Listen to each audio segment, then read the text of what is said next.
اعوذ باللہ من الشیطان الرجیم بسم اللہ الرحمن الرحیم ومن لم يستطع منکم، اور جو تم میں سے نہیں رکھتا طولا طاقت، ان ينكح المحصنات المؤمنات، پاک دامن آزاد مومنہ عورتوں سے نکاح کرنے کی، جو مالی طور پہ کمزور ہے یا طاقت نہیں رکھتا کہ آزاد عورت سے، مومنہ عورت سے، پاک دامنہ عورت سے نکاح کرے، تو اس کے لیے اجازت ہے کہ فمما ملکت ایمانکم، کہ وہ نکاح کرے اس عورت سے جس کے تمہارے دائیں ہاتھ مالک ہیں، یعنی من فتیاتکم المؤمنات، مومنہ لونڈیوں کے ساتھ، مومنہ لونڈیوں میں سے کسی لونڈی سے نکاح کر لے، جو غلام عورتیں ہوتی ہیں ان میں سے نکاح کرے۔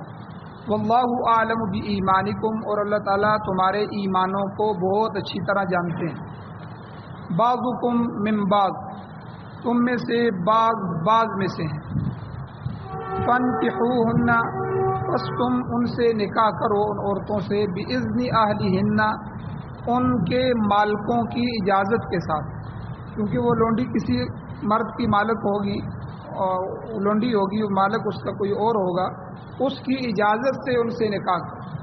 اور پھر دوسرے نمبر پر وآتوہن اجورہن بالمعروف، ان کو دو ان کا مہر دستور کے مطابق جو معاشرے میں، علاقے میں ان کا مہر چل رہا ہے وہ مہر ان کو دو۔ اور 3 شرطیں اللہ تعالیٰ نے لگائی کہ وہ لونڈی کیسی ہونی چاہیے، محصنات، کہ وہ پاک دامنہ ہونی چاہیے، غیر مصافحات، اور محض شہوت رانی کے لیے نکاح کرنے والی نہ ہو، ولا متخذات اخدان، اور نہ پوشیدہ طور پر کہیں دوستیاں لگانے والی۔ فَإِذَا أُحْصِنَّ، پس جب وہ نکاح کی قید میں لے آئی جائیں، یعنی ان سے نکاح کر لیا جائے، تو اس کے بعد اگر وہ برائی کا ارتکاب کریں، زنا کریں، فَإِنْ أَتَيْنَ بِفَاحِشَةٍ، اگر وہ برائی کو لے کر آتی تو فَعَلَيْهِنَّ نِصْفُ ما علی المحصنات من العذاب، تو ان پر آدھی وہ سزا ہے جو آزاد عورت کی سزا ہوتی ہے، ان میں سے آدھی سزا ہے ان کی۔ ذالک لمن خشی العنت، یہ اللہ تعالیٰ فرماتے ہیں یہ لونڈیوں کے ساتھ نکاح کرنے کی جو اجازت ہے یہ اس شخص کے لیے ہے، لمن خشی العنت منکم، جو تم میں سے مشقت میں پڑ جانے سے ڈرتا ہے۔ اصل یہ ہے کہ وَأَن تَصْبِرُوا، تم صبر کرو، اگر آزاد سے نکاح نہیں کر سکتے تو لونڈیوں سے بھی فی الحال نہ کرو، صبر کر لو، اگر کر سکتے ہو تو خیر لکم، یہ صبر کرنا یہ تمہارے لیے بہتر ہے۔ واللہ غفور الرحیم، اور اللہ تعالیٰ بخشنے والا ہے، رحیم ہے، مہربان۔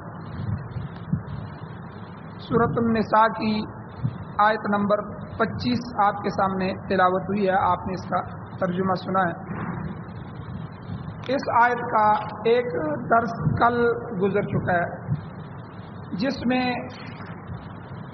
لونڈیوں کے ساتھ نکاح کرنے کے متعلق بہت سے مسائل بھی بیان ہوئے تھے، اور لونڈی اور آزاد عورت میں تقابل بھی بیان ہوا تھا کہ لونڈی اور آزاد عورت کا کتنا فرق ہے، کیونکہ غلام غلام ہی ہوتا ہے، آزاد آزاد ہوتا ہے۔ اور یہ باتیں ہمیں اس لیے سمجھ نہیں آ رہی کیونکہ اس زمانے میں غلاموں کا دور نہیں ہے، کہیں غلام ہے نہیں، کسی قوم نے بھی غلام نہیں رکھے، تو ورنہ پہلے زمانے میں غلاموں کی، لونڈیوں کی منڈیاں ہوتی تھیں، وہ بکتے بکاتے تھے، تو ان کے باقاعدہ مالک ہوتے تھے، تو اس لیے اسلام نے جہاں تک اس کو قبول کیا تو اس کے لیے احکامات بھی عطا فرمائے۔ انہی میں سے یہ احکام بھی جو ذکر ہو رہے ہیں، ایک آدمی ہے، آزاد آدمی ہے، وہ آزاد عورت سے نکاح نہیں کر سکتا کیونکہ اب وہ پاک دامن آدمی ہے، لیکن مالی لحاظ سے اتنا کمزور ہے کہ آزاد عورت سے نکاح کرنے کے اخراجات اس کے پاس نہیں ہیں۔ ظاہر ہے کہ جو آزاد عورتیں ہوں گی، خاندانی عورتیں ہوں گی، جس طرح ہمارے خاندان ہوتے ہیں، برادریاں ہوتی ہیں، گھروں کے اندر پلنے والی آزاد عورتیں ہیں، تو ان کے حقوق بھی زیادہ ہوتے ہیں، انہیں مہر بھی زیادہ ادا کرنا پڑتا ہے، پھر ان کے کھانے پینے پلانے کے نان نفقے کے اخراجات بھی زیادہ ہوتے ہیں۔ تو یہ ساری صورتحال سامنے رکھ کے اللہ نے فرمایا کہ ایسی صورت ہے کہ جب کوئی آدمی نکاح نہیں کر سکتا. ومن لم یستطع منکم طولا، جو طاقت نہیں رکھتا تم میں سے ان ينكح المحصنات المؤمنات، پاک دامنہ آزاد مومن عورتوں سے نکاح کرنے کی، تو پھر کیا کرے؟ فمما ملکت ایمانکم من فتياتکم المؤمنات، تو اپنی لونڈیوں میں سے کسی لونڈی سے نکاح کر، مومنہ لونڈی سے. تو یہاں کل بہت سے مسائل جو ہے بیان ہو چکے ہیں، جن میں سے ایک مسئلہ یہ ہوا کہ اس لونڈی کا مالک اسے دوسرے شخص سے نکاح کرنے کی اجازت دے گا تو وہ نکاح ہو، اور ایسا کرنے سے لونڈی بیوی تو اس شخص کی بن جائے گی، لیکن ملکیت اپنے مالک کی ہی رہے گی. یعنی اس میں بھی یہ بھی بڑا مسئلہ ہے. مالک اصل وہ مالک کی خدمت کے لیے ہے، تو وہ خدمت مالک کی کرے گی. وہ جب اجازت دے تو وہ اپنے گھر چلی جائے گی. جمع نہیں کر سکتا اس سے، لیکن کام کروا سکتا ہے، خدمت لے سکتا ہے، کیونکہ وہ لونڈی اس کی ہے. تو اسی طرح اور بھی بہت سے مسائل کل کے درس میں بیان ہوئے. اور یہاں ایک مسئلہ یہ بھی بیان ہوا ہے کہ یہاں اللہ تعالیٰ نے ایمان والی لونڈی کی جو شرط لگائی ہے، تو امام شافعی رحمۃ اللہ علیہ فرماتے ہیں کہ یہ شرط لازمی ہے کہ آپ جس لونڈی سے نکاح کر رہے ہیں تو اس کا مسلمان ہونا، مومنہ ہونا ضروری ہے. جبکہ امام ابو حنیفہ رحمۃ اللہ علیہ فرماتے ہیں کہ یہ جو شرط ہے یہ فرضیت کی نہیں ہے، یہ استحباب کی ہے. مستحب ہے کہ بہتر ہے کہ مسلمان لونڈی مل جائے، اس سے نکاح کریں. ورنہ آپ اگر دیکھیں تو اللہ نے کتابیہ عورت سے نکاح، یعنی یہود و نصارہ کی عورتوں سے نکاح کرنے کی بھی اجازت دی ہے. تو اس لیے یہاں جو ہے اس کو فرض نہیں کہا جائے گا، اس کو مستحب اور بہتر کہا جائے گا. اور اسی طرح اللہ تعالیٰ نے فرمایا بعضکم من بعض، کہ ایک فرمایا واللہ عالم بایمانکم، اللہ تمہارے ایمانوں کو بہت اچھی طرح جانتے ہیں. کئی دفعہ غلام عورتیں جو ہوتی ہیں، لونڈیاں، وہ اللہ والی اتنی ہوتی ہیں کہ آزاد عورتوں سے بھی زیادہ اللہ کو خوش کرنے والی ہوتی ہیں. ایسے بہت سے واقعات گزرے ہیں کہ غلام عورتیں وہ تہجد پڑھنے والی، اللہ کے سامنے رونے دھونے والی اور اپنے مالک کی بھی خدمت کرنے والی. تو اس لیے اللہ نے فرمایا کہ ایمان تم میں سے کس کا زیادہ ہے یہ ہمیں پتہ ہے. ہو سکتا ہے اس لونڈی کے اندر درجہ ایمان بہت زیادہ ہو، اور اس کی قوت اور ذوف یہ اللہ کے علم میں ہے. لہذا مومنہ لونڈیوں سے نکاح کرنے میں کوئی ہچکچاہٹ محسوس نہیں کرو، گویا کہ یہ بتایا. دوسرا فرمایا بعضکم من بعض، تم بعض میں سے، یعنی وہ انسان ہی تو ہیں جن سے انسان ہیں. صرف فرق یہ ہے کہ وہ قیدی بن کر غلامی کے زنجیریں میں جکڑ دی گئیں، تو لہٰذا انہیں حقیر نہ سمجھو، نہ ان کی تذلیل کرو. اور گویا کہ اللہ تعالیٰ نے یہ جملہ ارشاد فرما کے آزاد اور غلام کے درمیان جو نفرت ہوتی ہے اس کو ختم فرمایا. یہاں تک تو کل کے درس کا خلاصہ ہے. آج کے درس کے اندر اللہ تعالیٰ نے فرمایا فَانْكِحُوهُنَّ بِإِذْنِ أَهْلِهِنَّ، مومنہ لونڈیوں سے جو نکاح کرو تو ان کے مالکوں کی اجازت سے نکاح کرو، کیونکہ اس کے بغیر نکاح نہیں ہو سکتا. مالک اجازت دے گا تو تب نکاح ہوگا. حدیث شریف میں آتا ہے، حضور علیہ الصلوۃ والسلام نے ارشاد فرمایا ایما عبد نکح، کوئی بھی غلام جو نکاح کرے بغیر اذن موالیہ، اس کی موالی یعنی اس کے مالک کی اجازت کے بغیر، فہو عائر، تو وہ بدکار ہے. حضور نے اس کو بدکار فرمایا. کہ لونڈیوں کے متعلق یہی حکم ہے، غلاموں کے متعلق یہی حکم ہے کہ اپنے مالک کی اجازت کے بغیر جو ہے وہ نکاح بھی نہ کریں، اور اس کے علاوہ بھی کوئی کام جو ہے وہ مالک کی اجازت کے بغیر نہ کریں. اور ساتھ اللہ نے یہ بھی حکم دیا کہ اب جب تم نے ان سے نکاح کر لیا، مالکوں نے اجازت بھی دے دی، تو آتوہن اجورہن، اب ان کے مہر ان کو ادا کرو، بالمعروفی، دستور کے مطابق. یعنی جو مہر مقرر ہوا ہے اور جو اس علاقے میں لونڈیوں کا مہر چل رہا ہے وہ مہر مقرر بھی کرو، ادا بھی کرو. ہیلے بہانے کر کے اس مہر کو روکنے کی کوشش نہ کرو.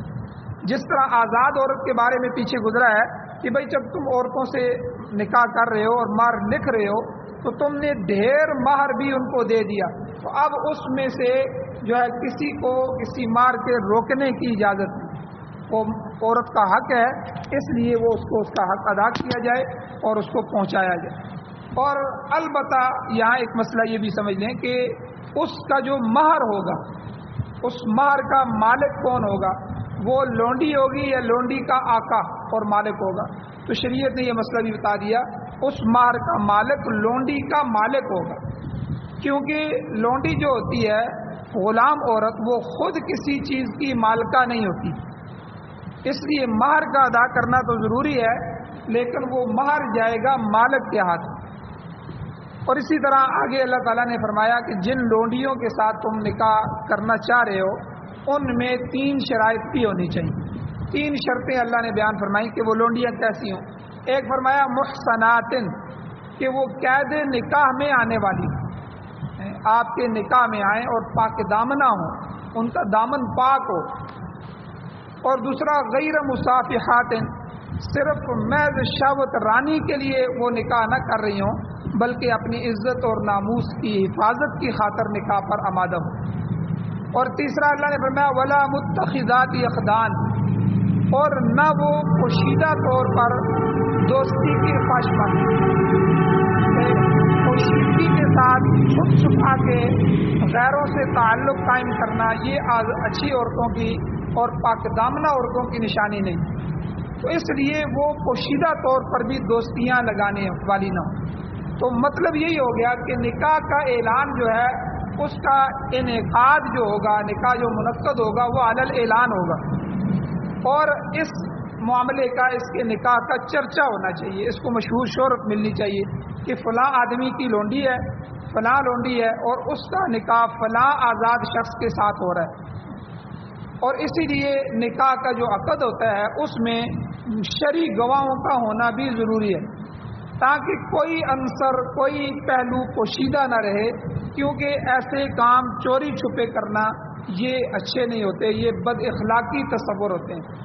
یہ اچھے خاندان کھول کے سر عام علی الاعلان جو ہے نکاح کیا جائے، اس میں پتہ چل جاتا ہے کہ اس آدمی کی بیٹی جس کا نام فلاں ہے، اتنی بیٹیاں، ان میں سے فلاں نام کی بیٹی یا فلاں لونڈی جو ہے اس کا نکاح فلاں شخص کے ساتھ ہو۔ اب آگے اللہ تعالیٰ نے فرمایا آزاد عورت کے احکام پیچھے گزر کے ہیں کہ اگر آزاد مرد کی کوئی عورت زنا کرتی ہے، بے حیائی کا کام کرتی ہے، اس کی سزا کیا ہے؟ اس کی سزا یہ ہے کہ اگر شادی شدہ ہے، چونکہ وہ تو شادی شدہ کو سنسار کیا جائے، پتھر مارے جائیں گے، پتھر مار مار کے مار دیا جائے گا۔ اور جو شادی شدہ نہیں ہے، اگر وہ عورت یا مرد کوئی جو ہے بے حیائی کا ارتکاب کرتا ہے، زنا کا ارتکاب کرتا ہے، تو اس کے لیے سزا 80 کوڑے ہیں۔ تو یہاں اگر لونڈی کرتی ہے تو اس کے لیے سزا کیا ہے؟ اللہ تعالیٰ نے اس جملے میں بیان فرمایا۔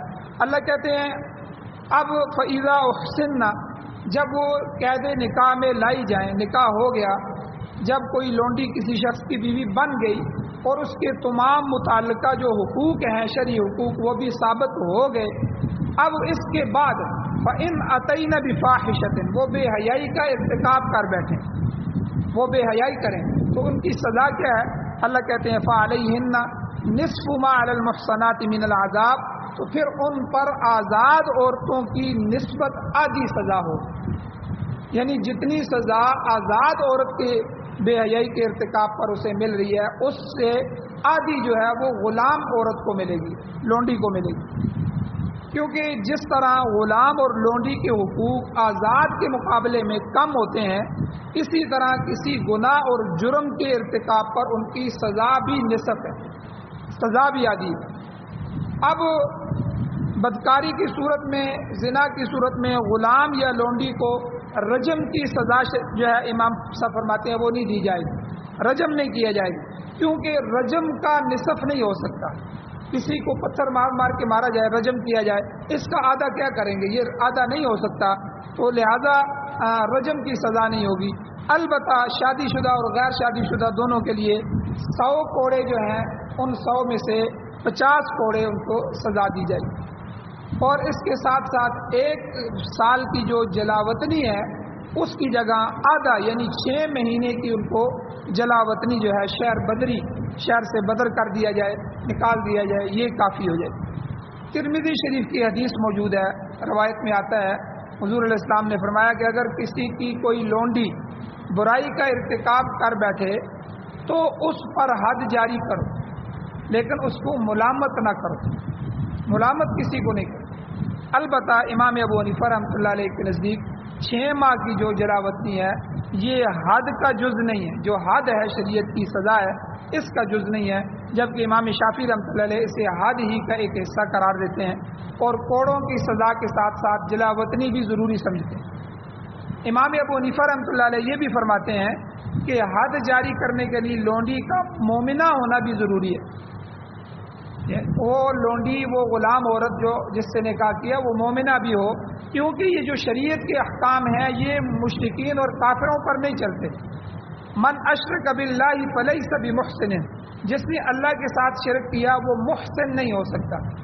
تو بہرحال سزا دینے کے راستے میں اس قدر اگر پابندیاں ہیں اور جب یہ تمام شرائط پوری ہو جائیں گی تو پھر غلام اور لونڈی کے آزاد کی نسبت آدھی سزا ہوگی۔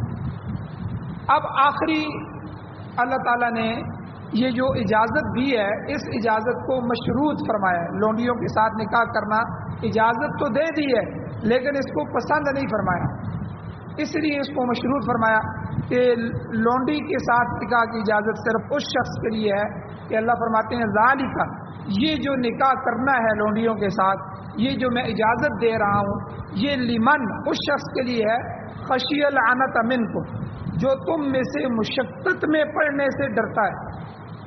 مقصد کیا ہے؟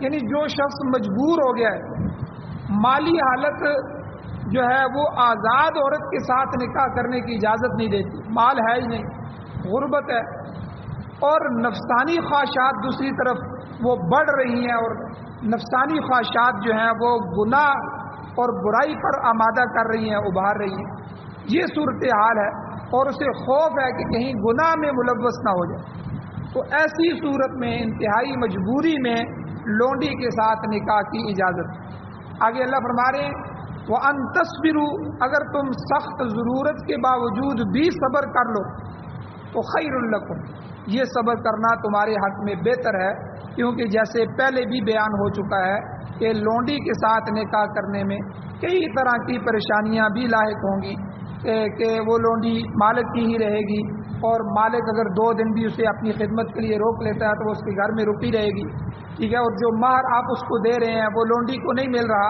وہ لونڈی کے مالک کو چلا جائے گا، اور اس طرح کی بہت سی پریشانیاں جو ہے وہ شرعی مسائل کو سامنے رکھ کے آپ کو لونڈی کے ساتھ نکاح کرنے میں پیش آ سکتی، اس لیے لہذا بہتر یہ ہے کہ صبر کیا جائے، صبر بہتر ہے۔ اور باقی اللہ تعالیٰ نے فرمایا واللہ غفور الرحیم، بے شک اللہ تعالیٰ بخشنے والا ہے، مہربان ہے۔ اگر کوئی غلطی ہو گئی ہے اور انسان اس غلطی پر اصرار نہیں کر رہا، اس پر مصر نہیں ہو رہا اور اسی پر پکا نہیں ہو رہا، بلکہ اللہ تعالیٰ سے معافی بھی طلب کرتا ہے اور اللہ تعالیٰ سے بخشش کے جو ہے کسی بہانے کو چھوڑتا نہیں ہے، جو ہے اللہ کے سامنے رونا دھونا ہے، اللہ سے معافیاں مانگ رہا ہے تو اللہ تعالیٰ معاف کر دیتے ہیں۔ اور اللہ تعالیٰ نے فرما دیا رحیم کہ تم اللہ کو بڑا ہی مہربان سمجھو۔ کئی دفعہ کئی آدمی ہوتے ہیں بڑے سخت ہوتے ہیں، بندے کی ہمت نہیں بندی جاتی کہ اس کے پاس جائیں بات کریں، اللہ کہتے ہیں میں سخت نہیں ہوں، میں بڑا ہی رحیم ہوں، مہربان ہوں۔ تم گناہ کر کر کے تھک گئے ہو اور میری بغاوت میں زندگی گزار رہے ہو اور جو ہے نمازیں بھی چھوڑ رہے ہو اور بہت سارے معاملات کر رہے ہو، اگر اتنی بغاوت کے بعد بھی تم میرے پاس آتے ہو تو انشاءاللہ میں تمہیں مایوس نہیں کروں گا۔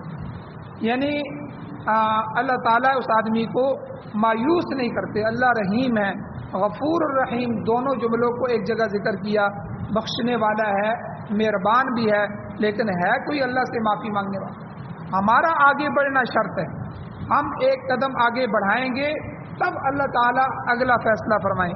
حدیث مبارکہ میں آتا ہے کہ حضور علیہ السلام نے فرمایا کہ جب آدمی ایک بالشت اللہ کی طرف متوجہ ہوتا ہے تو اللہ ایک ہاتھ اس کی طرف متوجہ ہوتا ہے، اور جب وہ ایک ہاتھ اللہ کی طرف متوجہ ہوتا ہے اللہ 2 ہاتھ، اور وہ چل کے آتا ہے تو اللہ دوڑ کے اس کی طرف جاتے ہیں۔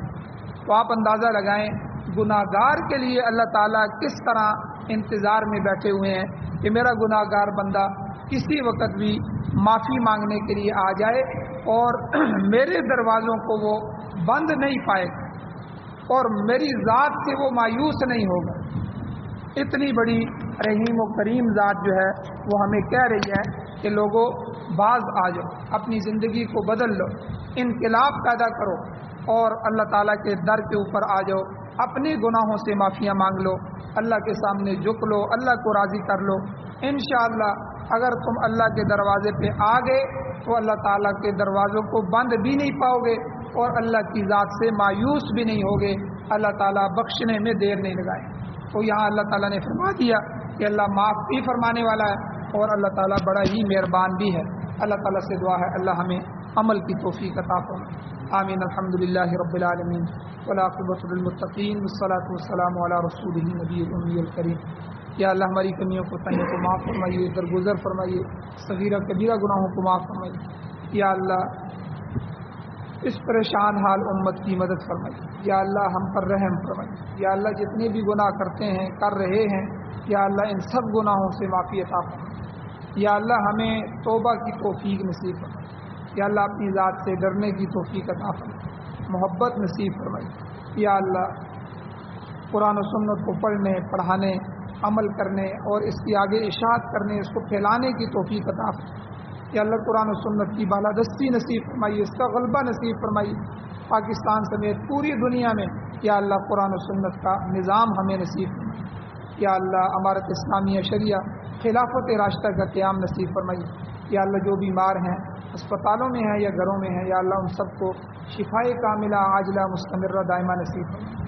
یا اللہ جو حضرات ایمان کی حالت سے اس دنیا کو چھوڑ چکے ہیں، اپنا سفر مکمل کر چکے ہیں، یا اللہ ان کی آخرت کو محفوظ بنائیے۔ یا اللہ ان کو جنت الفردوس نصیب فرمائیے، کمیوں کوتاہیوں کو معاف فرمائیے۔ ہم سب کو بھی قبر حشر آخرت کی تیاری نصیب فرمائیے، سعادت والی زندگی اور شہادت والی موت نصیب فرمائیے۔ صلی اللہ تعالیٰ علی خیر خلقہ محمد وآلہ وصحبہ اجمعین برحمتک یا